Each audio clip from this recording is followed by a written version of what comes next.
चोर हउए सासू चोर हउए राउर बेटा चोर हउए हो।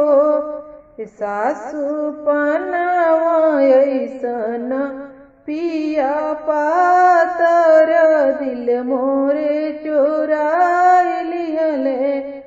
सासू पनावा ऐसन पिया पातर दिल मोरे चोराई लिहले।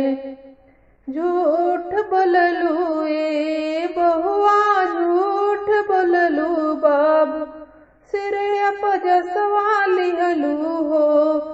बहुआ मोरे बाबू सुतेले कदम तर बंसिया बजावेले। बहुआ मोरे बाबू सुतेले कदम तर बंसिया बजावेले। चोर हउए गोतिन चोर हउए राव देवर चोर हउए हो।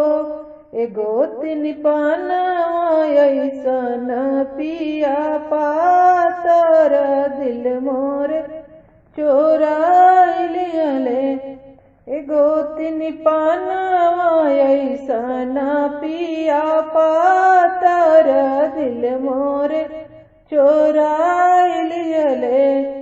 झूठ बोललू ए गोतिन झूठ बोललू बाबू सिर अपजसवा लिहलू हो।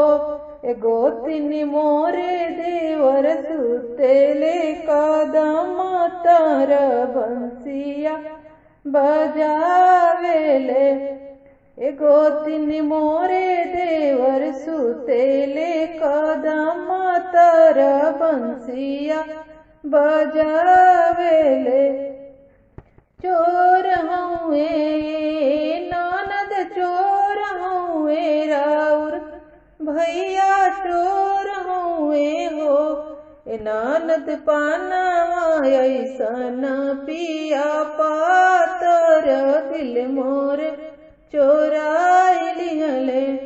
ननद पनावा ऐसन पिया पातर दिल मोरे चोराई लिहले। झूठ बोललू ए भाभी झूठ बोललू भैया सिर अपजसवा लवलू हो। भाभी मोरे भैया सुतेले कदम तर बंसिया बजावेले।